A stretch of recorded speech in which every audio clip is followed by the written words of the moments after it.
এবং কেহ যাবে প্রফেসরে, কেহ যাবে উকিল, কেহ টিচার, ইত্যাদি হবে।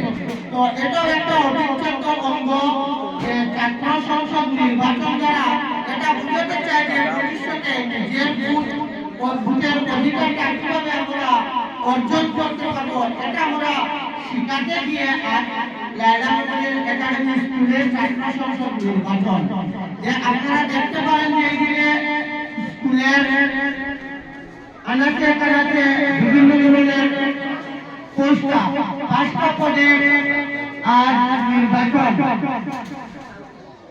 প্রথমটা হলো জেনারেল সেক্রেটারি, দ্বিতীয় ভাইস প্রেসিডেন্ট, তৃতীয় স্পোর্টস সেক্রেটারি, চতুর্থ কালচারাল সেক্রেটারি এবং পঞ্চম ক্যাশিয়ার।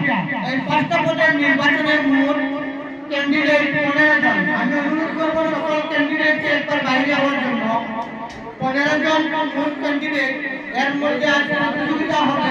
এদিকে আমরা দেখতে পাচ্ছি আমাদের অপারেটর স্যার অনলাইনের মাধ্যমে যে বসে আছেন, সঙ্গে আমাদের পুলিশ মানে সিস্টেম ওয়াইজ সব কিছু পুলিশরা সামনে আছেন।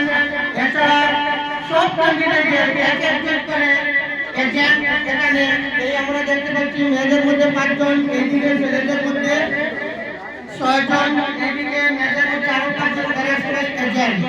এছাড়া আমি দেখতে পাচ্ছি পুলিশ অফিসার, এখানে আমাদের স্কুলের একজন ম্যাডাম বসে আছেন।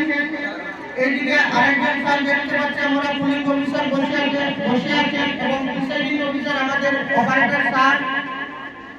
এছাড়া আমি এখন দেখতে পাচ্ছি আমাদের সকল ক্যান্ডিডেট যারা পদপ্রার্থী, ভাইস প্রেসিডেন্ট পদপ্রার্থী, স্পোর্টস সেক্রেটারি পদপ্রার্থী, কালচারাল সেক্রেটারি পদপ্রার্থী এবং দেশীয় পদপ্রার্থী সবার জন্য আমরা একটি আইডেন্টি কার্ড বিতরণ করেছি যার যার পদ অনুযায়ী, এবং সাথে আমাদের সকল এজেন্টদেরকেও আইডি কার্ড বিতরণ করেছি।